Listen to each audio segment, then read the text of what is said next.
GVR news కు స్వాగతం. ఆడజన్మ ఒక వరం అని, అమ్మగా, చెల్లిగా, భార్యగా, ప్రేమానురాగాలను పంచే మహిళలను గౌరవించాలని ఏపీ ఫుడ్ కమిషన్ డైరెక్టర్ దేవి గంజిమాల అన్నారు. అంతర్జాతీయ మహిళా దినోత్సవం సందర్భంగా ఆమె జీవీఆర్ న్యూస్ తో మాట్లాడారు. అందరికీ నమస్కారం అండి.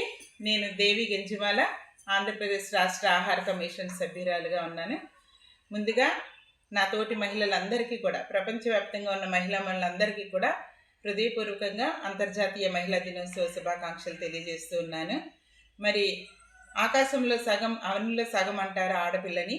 అలాంటి ఆడపిల్లగా పుట్టడం అదృష్టంగా భావిస్తూ ఈ ఆడజన్మనిచ్చిన దేవునికి కృతజ్ఞతలు చెల్లిస్తున్నాను. ఒక ఆడబిడ్డగా పుట్టడం ఎంత వరమో, ఆడపిల్లగా బ్రతకడం ఎంత వరమో, ఎన్ని బాధ్యతల్ని దాటుకుంటూ ఒక ఆడపిల్ల పరిపూర్ణమైన మహిళగా తీర్చిదిద్దబడుతుందో చాలా మందిని మన జీవిత కాలంలో చూస్తూ ఉన్నాం. అలాంటి ఆడజన్మ ఇచ్చినందుకు దేవునికి కృతజ్ఞతలు చెప్తున్నాను. మరి ఎంతోమంది ఎన్నో రంగాలలో మహిళా మనులు ముందుకు వస్తూ ఉన్నారు. ఎన్నో రంగాలలో మరి మేము సైతం మగవాళ్ళకి మేము ఎక్కడ తగ్గమంటూ కూడా ఆయా రంగాల్లో మహిళా మనులందరూ కూడా ముందుకు రావడం జరుగుతూ ఉంది. ఈ రోజు పరుగులు పెడుతున్న ఈ సమాజంలో, పరుగులు పెడుతున్న ఈ పరిస్థితుల్లో కూడా ఎక్కడా కూడా తగ్గకుండా మహిళా మనులు ముందుకు దూసుకు వెళ్ళడం చూస్తుంటే చాలా గర్వంగాను ఆనందంగానే ఉంది. ఒకప్పుడు ఆడపిల్ల అంటే వంటింటికి పరిమితం అన్నట్లు, ఒకప్పుడు ఆడపిల్ల అంటే చదువు ఎందుకు, ఓటు హక్కు ఎందుకు, ఆడపిల్లకి స్వేచ్ఛగా మాట్లాడే హక్కు లేదు, ఇలాంటి కండిషన్ల నుంచి భర్త చనిపోతే భార్యను కూడా అదే నిప్పుల్లో పడేసే సంస్కృతి దగ్గర నుంచి ఈ రోజున ఒక ఆడపిల్ల, ఎగ్జాంపుల్ ఒక సునీత విలియమ్స్ ఉన్నారు, అంతరిక్షంలో 118 రోజులు ఉండి వచ్చారంటే మామూలుమైన విషయం కాదు.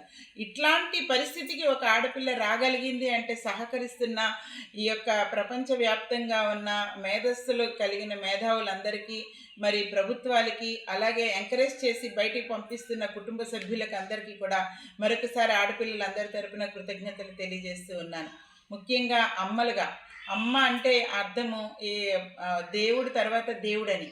అలాంటి అమ్మగా తన బిడ్డల్ని కడుపులో మోసిన దగ్గర నుంచి, తన పిల్లలకి పాలిచ్చే దగ్గర నుంచి అందం చూసుకోకుండా, ఆరోగ్యం చూసుకోకుండా, తన పిల్లల యొక్క శ్రేయస్సు కొరకు అహర్నిశలు కష్టపడే అమ్మలందరికీ కూడా నా అంతర్జాతీయ శుభాకాంక్షలు తెలియజేస్తున్నాను.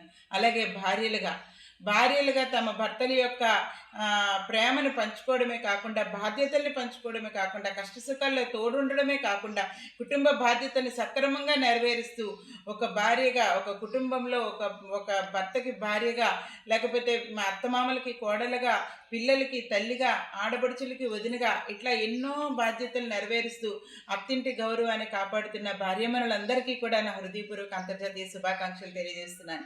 అట్లా